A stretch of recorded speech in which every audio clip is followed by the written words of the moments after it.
Apabila Efraim berbicara, gemetarlah orang. Ia diangkat-angkat di Israel, tetapi ia bersalah dengan menyembah Baal, sehingga matilah ia. Sekarang pun mereka terus berdosa, dan membuat baginya patung tuangan dari perak, dan berhala-berhala sesuai dengan kecakapan mereka. Semuanya itu buatan tukang-tukang. Persembahkanlah korban kepadanya, kata mereka. Baiklah manusia mencium anak-anak lembu. Sebab itu mereka akan seperti kabut pagi, atau seperti embun yang hilang pagi-pagi benar. Seperti debu jerami yang diterbangkan badai dari tempat pengirikan, atau seperti asap dari tingkap. Tetapi aku adalah Tuhan Allahmu, sejak di tanah Mesir. Engkau tidak mengenal Allah kecuali aku, dan tidak ada juru selamat selain dari aku. Akulah yang mengenal engkau di padang gurun, di tanah yang gersang. Ketika mereka makan rumput, maka mereka kenyang. Setelah mereka kenyang, maka hati mereka meninggi. Itulah sebabnya mereka melupakan aku. Maka aku menjadi seperti singa bagi mereka. Seperti macan tutul, aku mengintip-intip di pinggir jalan. Aku mau mendatangi mereka seperti beruang yang kehilangan anak. Aku mau mengoyakkan dada mereka. Di sana aku memakan mereka seperti singa. Binatang liar di padang akan merobek mereka. Aku membinasakan engkau, hai Israel. Siapakah yang dapat menolong engkau? Di mana gerangan rajamu, supaya diselamatkannya engkau, dan semua pemukamu, supaya diberinya engkau keadilan? Hai, engkau yang berkata, berilah kepadaku seorang raja dan pemuka-pemuka. Aku memberikan engkau seorang raja dalam murkaku, dan mengambilnya dalam gemasku. Kesalahan Efraim dibungkus, dosanya disimpan. Sakit beranak mendahului kelahirannya, tetapi ia adalah seorang anak yang tidak bijaksana, sebab tidak pada waktunya ia bergerak. Bila waktunya tiba, ia tidak mau keluar dari kandungan ibu. Akan kubebaskankah mereka dari kuasa dunia orang mati? Akan kutebuskah mereka daripada maut? Di manakah penyakit samparmu, hai maut? Di manakah tenaga pembinasamu, hai dunia orang mati? Mataku tertutup bagi belas kasihan.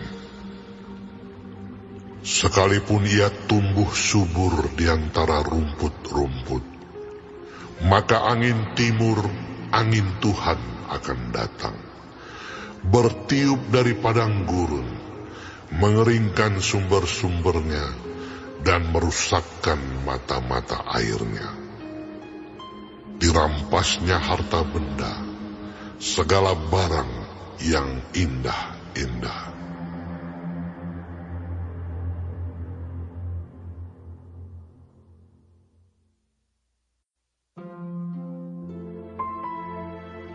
Samaria harus mendapat hukuman, sebab ia memberontak terhadap Allahnya. Mereka akan tewas oleh pedang, bayi-bayinya akan diremukkan, dan perempuan-perempuannya yang mengandung akan dibelah perutnya. Bertobatlah, hai Israel, kepada Tuhan Allahmu, sebab engkau telah tergelincir karena kesalahanmu. Bawalah sertamu kata-kata penyesalan dan bertobatlah kepada Tuhan. Katakanlah kepadanya, ampunilah kesalahan, sehingga kami mendapat yang baik. Maka kami akan mempersembahkan pengakuan kami. Asyur tidak dapat menyelamatkan kami. Kami tidak mau mengendarai kuda, dan kami tidak akan berkata lagi, ya Allah kami, kepada buatan tangan kami. Karena engkau menyayangi anak yatim. Aku akan memulihkan mereka dari penyelewengan. Aku akan mengasihi mereka dengan sukarela, sebab murkaku telah surut daripada mereka. Aku akan seperti embun bagi Israel, maka ia akan berbunga seperti bunga bakung, dan akan menjulurkan akar-akarnya seperti pohon hawar. Ranting-rantingnya akan merambak, semaraknya akan seperti pohon zaitun, dan berbau harum seperti yang di Libanon. Mereka akan kembali dan diam dalam naunganku, dan tumbuh seperti gandum. Mereka akan berkembang seperti pohon anggur, yang termasyur seperti anggur Libanon. Efraim, apakah lagi sangkut pautku dengan berhala-berhala? Akulah yang menjawab dan memperhatikan engkau. Aku ini seperti pohon sanobar yang menghijau. Daripadaku engkau mendapat buah. Siapa yang bijaksana? Biarlah ia memahami semuanya ini. Siapa yang paham? Biarlah ia mengetahuinya. Sebab jalan-jalan Tuhan adalah lurus, dan orang benar menempuhnya, tetapi pemberontak tergelincir di situ.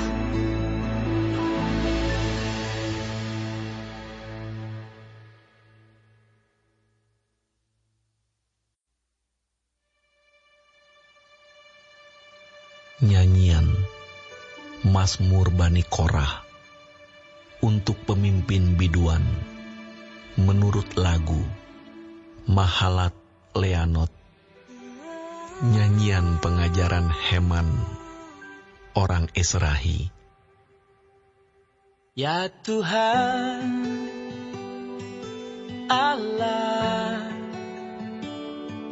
yang menyelamatkan aku,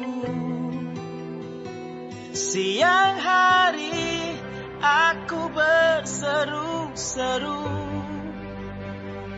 pada waktu malam aku menghadap Engkau.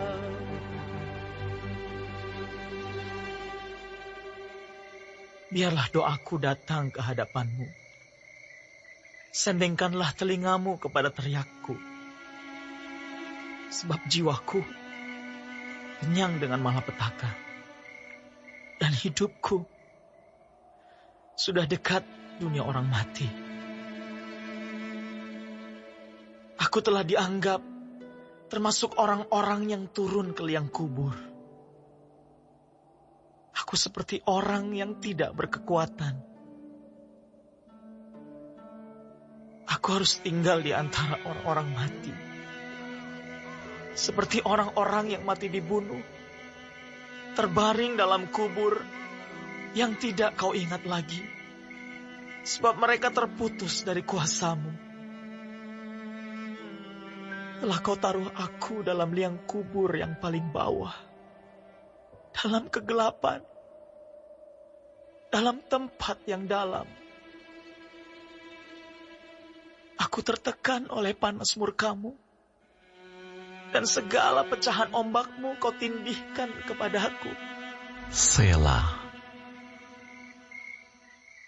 Telah kau jauhkan kenalan-kenalanku daripadaku.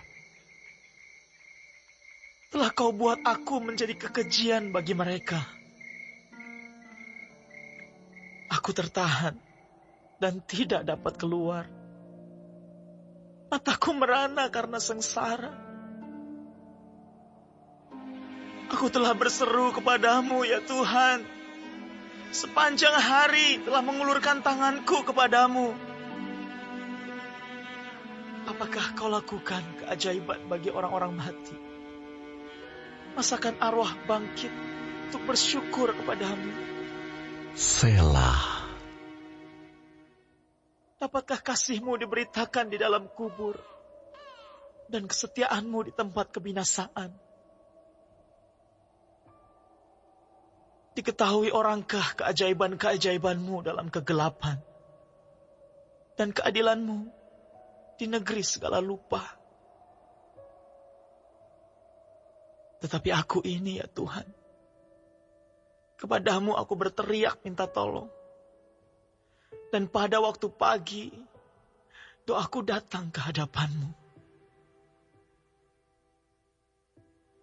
Mengapa, ya Tuhan, Kau buang aku?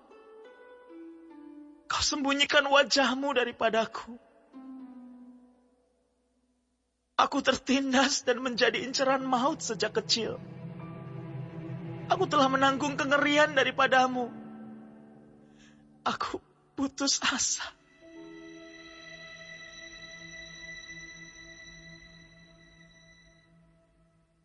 Kehangatan murka-Mu menimpa aku. Kedahsyatan-Mu membungkamkan aku. Mengelilingi aku seperti air banjir sepanjang hari. Mengepung aku serentak. Telah Kau jauhkan daripadaku sahabat dan teman. Kenalan-kenalanku adalah kegelapan.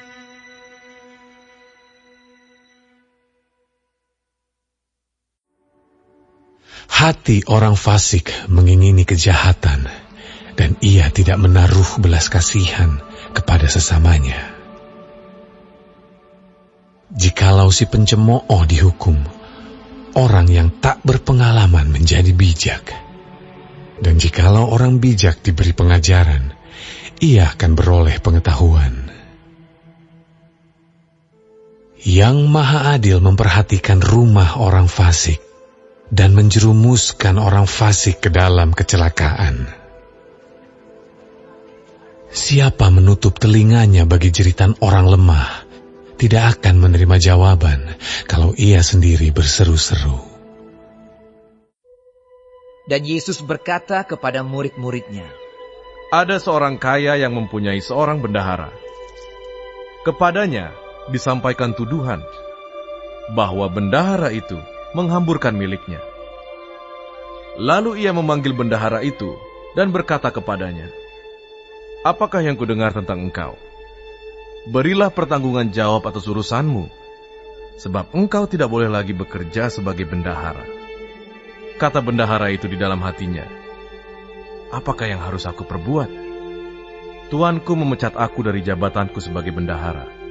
Mencangkul aku tidak dapat, mengemis aku malu. Aku tahu apa yang akan aku perbuat, supaya apabila aku dipecat dari jabatanku sebagai bendahara, ada orang yang akan menampung aku di rumah mereka. Lalu ia memanggil seorang demi seorang yang berhutang kepada tuannya. Katanya kepada yang pertama, "Berapakah hutangmu kepada tuanku?" Jawab orang itu, 100 tempayan minyak. Lalu katanya kepada orang itu, "Inilah surat hutangmu.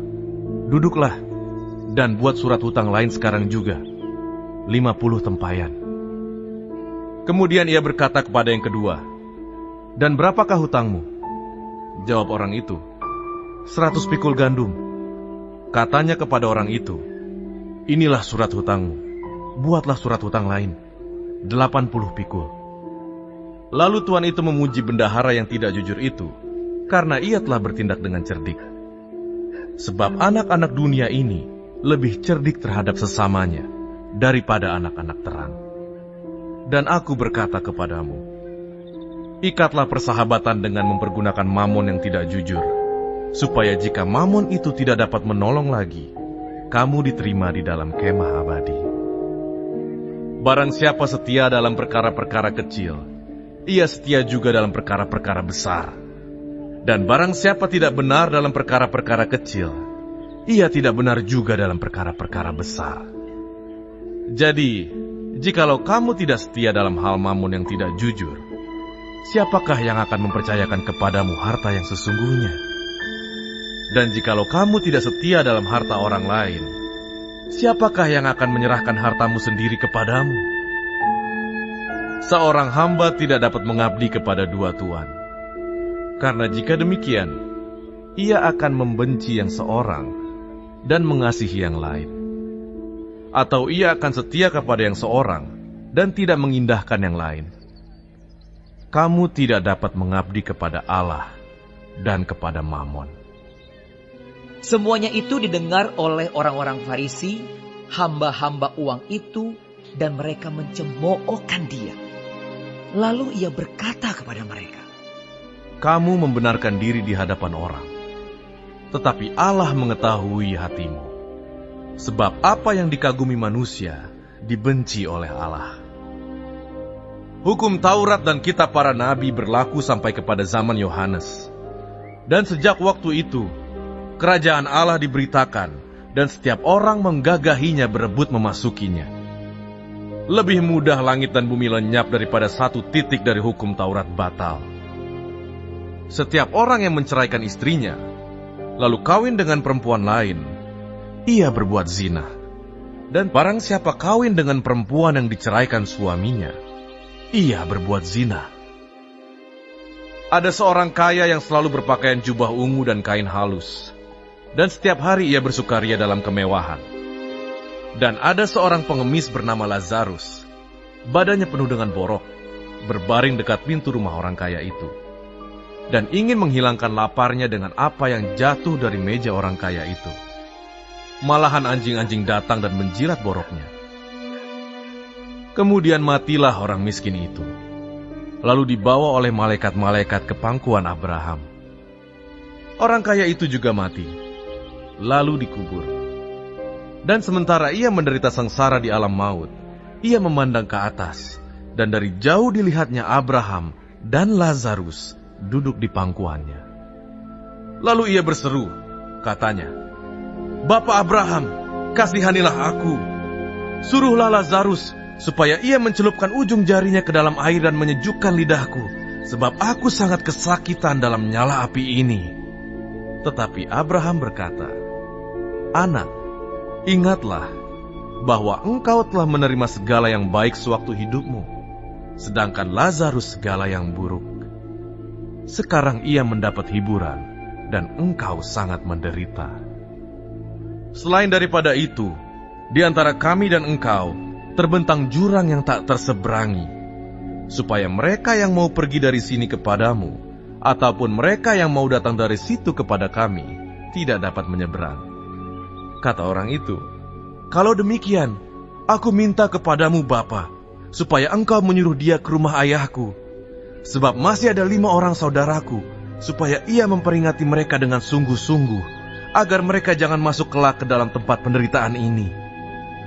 Tetapi kata Abraham, ada pada mereka kesaksian Musa dan para nabi. Baiklah mereka mendengarkan kesaksian itu. Jawab orang itu, tidak Bapak Abraham, tetapi jika ada seorang yang datang dari antara orang mati kepada mereka, mereka akan bertobat. Kata Abraham kepadanya, jika mereka tidak mendengarkan kesaksian Musa dan para nabi, mereka tidak juga akan mau diyakinkan, sekalipun oleh seorang yang bangkit dari antara orang mati.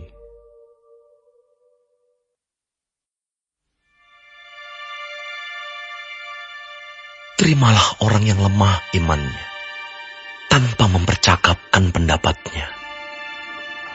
Yang seorang yakin bahwa ia boleh makan segala jenis makanan, tetapi orang yang lemah imannya hanya makan sayur-sayuran saja. Siapa yang makan, janganlah menghina orang yang tidak makan. Dan siapa yang tidak makan, janganlah menghakimi orang yang makan. Sebab Allah telah menerima orang itu. Siapakah kamu, sehingga kamu menghakimi hamba orang lain? Entahkah ia berdiri, entahkah ia jatuh, itu adalah urusan tuannya sendiri. Tetapi ia akan tetap berdiri, karena Tuhan berkuasa menjaga dia terus berdiri. Yang seorang menganggap hari yang satu lebih penting daripada hari yang lain, tetapi yang lain menganggap semua hari sama saja.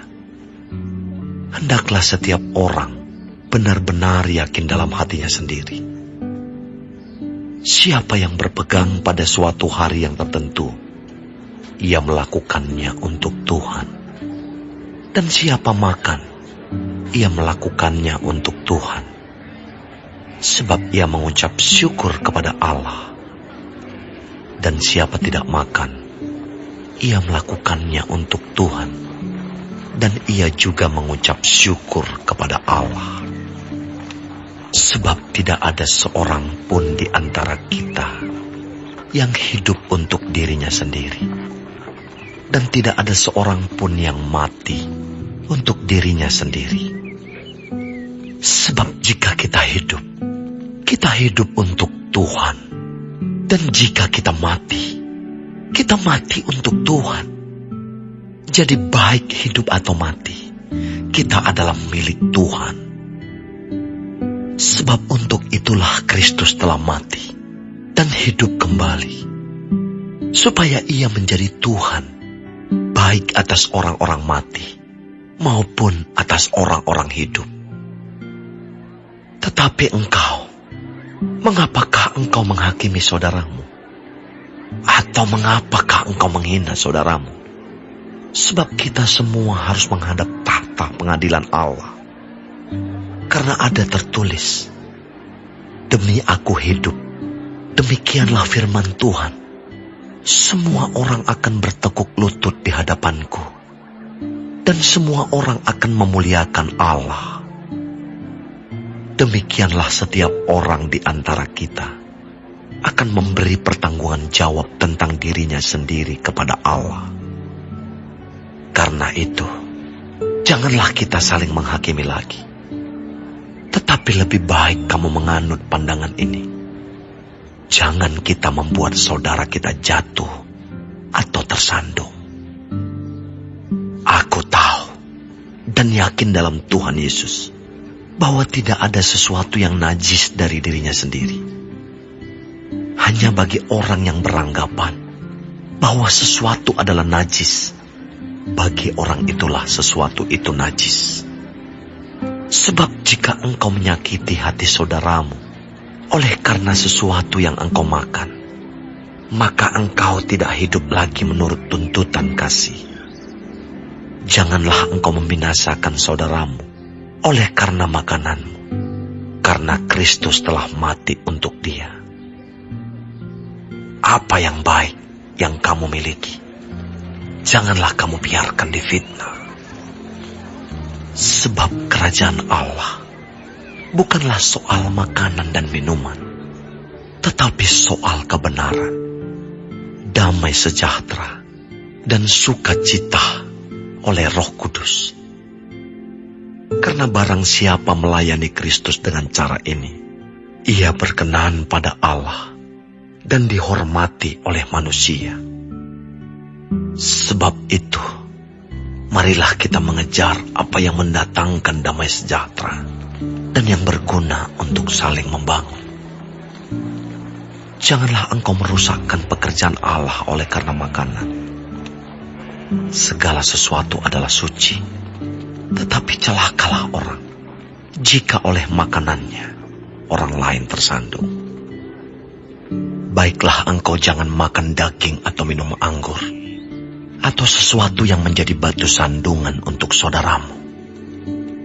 Berpeganglah pada keyakinan yang engkau miliki itu, bagi dirimu sendiri di hadapan Allah. Berbahagialah dia yang tidak menghukum dirinya sendiri dalam apa yang dianggapnya baik untuk dilakukan.